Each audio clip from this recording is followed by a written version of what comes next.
يا أيها الناس إنا خلقناكم من ذكر وأنثى وجعلناكم شعوبا وقبائل لتعارفوا إن أكرمكم عند الله أتقاكم إن الله عليم خبير. بسم الله الرحمن الرحيم. الحمد لله رب العالمين والصلاة والسلام على رسول الله.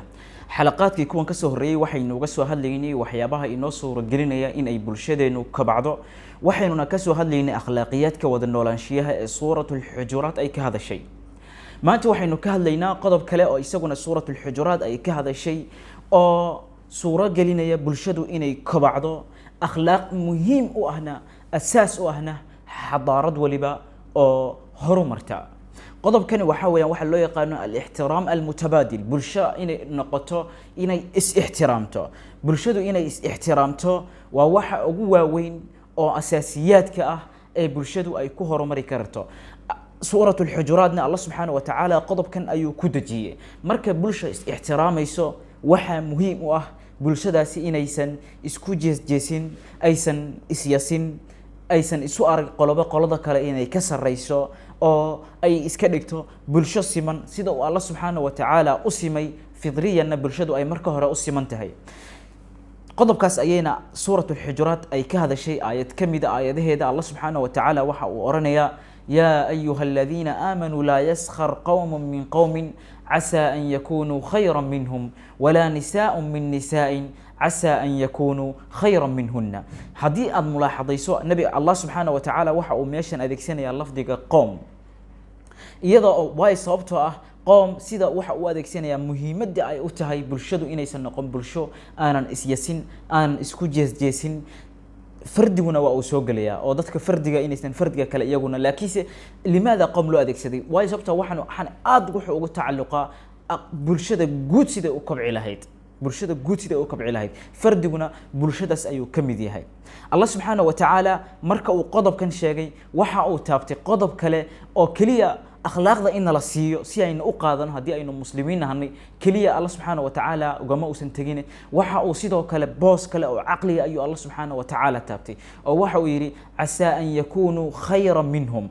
qofkan aad ku jeesjeesayso ama aad yasayso aad u arkayso inuu adiga ka liito waxa xaqiiqatan laga yaabaa inuu adiga uba ka khayr badan yahay yuusan ka khayr badan ba janib laakiin waxa laga yaabaa inuu janib kale ka khayr badan yahay. waxa laga yaabaa in adigu inaad xagga maalka uga fiican tahay waxa laga yaabaa isagu inuu xagga aqoonta kaaga fiican yahay waxa laga yaabaa xagga aqoonta inaad uga fiican tahay waxa laga yaabaa xagga diinta inuu kaaga fiican yahay waha kada macnaha haba u arkin khuluq inuu kaaga fiican yahay laga yaabaa adiga oo waxyaabaha kale oo dhan ba uga fiican. lidalika mar walba ha isku arkin adigu inaad tahay heerka ugu sareeya oo Allah subhanahu wa ta'ala tilmaamaya.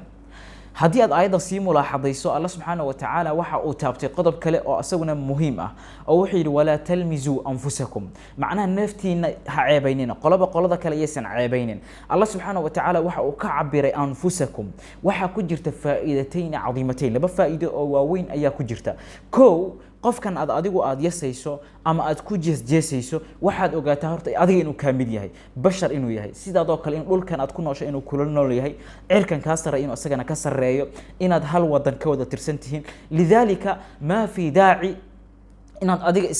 asaga aad iska leexiso hal macnaha adiga ayuu xaqiiqatan ka mid yahay hadaad u fiiriso. talabaadna hadii aad maanta qof aad maanta ku jeesjeesayso jeesjeeskaas ama yasidaas adiga ayay kugu soo laabanaysaa. lidalika waxmaadan istafiidin ولا تلمزوا أنفسكم. qodobkaas Allah subhanahu wa ta'ala markii uu ka hadlay oo khuluq cadiim ah waxa uu sidoo kale ka hadlay خط الأحمر واحد اللي يقانو معناها خط كاس جسك إن تصور دافتو أو أسوق جدبتو خط كله أو سبب كري إني بلشو أي إسكود دقاشو بل قوم ما أي إسكوها الجمان ولا تنابزوا بالألقاب بئس الاسم الفسوق بعد الإيمان. معناها inaadan qof kale ama ummad kale aadan hadal xun aadan ula jahrin oo aadan ba ku dhin maalan anaga Soomaali hadana waa isnaqana macna fulan waa laandheere hebel waa laangab macnaha waxaasi wala tanabazu bil alqab way ama waxyaabo kale ka basiilitaan oo isticmaalna jirta macnaha waxaasi waxay sababi karayaan inay bulshadu isdagaasho ay isku haligmato xurub ahliya furmaan wada noolaanshihi oo khaldamo lidalika Allah subhanahu wa ta'ala qodobka markuu ka hadlay wuxuu yiri bisal ismu al-fusuq ba'da al-iman wa man lam yatub fa ulaika hum ad-dhalimun macnaha Allah subhanahu wa ta'ala waxa uu ku tirinaya bartan in ay badulub waa weyn ay tahay dadka waxa sameynayna ay dhalimin yihiin sababtoo maxay tahay bulshadii nabad u asalka ahayd ayay waxay ku soo darxinayaan ama ku soo ama gelinayaan dagaal iyo wada noolaashii oo istaaga khalifatullah fil ardi oo aanan camirmin oo sidii la rabay aanan noqonin bal ay isku bedesho wala tufsidu fil ardi ba'da islahiha limaada al-ihtiram aynu adeegsanayna waxaynu arkaynaa nabiyada markaynu daraasaynayno taariikhda siyarka oo Allah subhanahu wa ta'ala quraanka qisastiisa wax badan uu nooga sheekay nabiyullah nuux baad arkaysaa nabiyullah أنبياء دن وحلو كل إن نراك في ضلالة أسوي حلي قال يا قوم ليس بي ضلالة ولكني رسول من رب العالمين معناها قف نسي كستها وأركن إنه كالي تكدي منها كوجس جاسين أو لقب حنها كورانين لذلك وأدرك يسا في سفاهة بكليهن إن نراك في سفاهة نبي الله أسوي وحو كليه قال يا قوم ليس بي سفاهة ولكني رسول من رب العالمين معناها أنبياء بايدو كقاذنين أو دن نبي الله هود نبي الله نوح أول معناها نبي الله صالح دمانتود marka anaga midna naga rabo waxay tahay inaynu ku sifowno al-ihtiram al-mutabadil inaynu noqono bulsho is-ihtiramta istaqdirisa siman oo aan u arki inay kala dhaadheer yihiin mid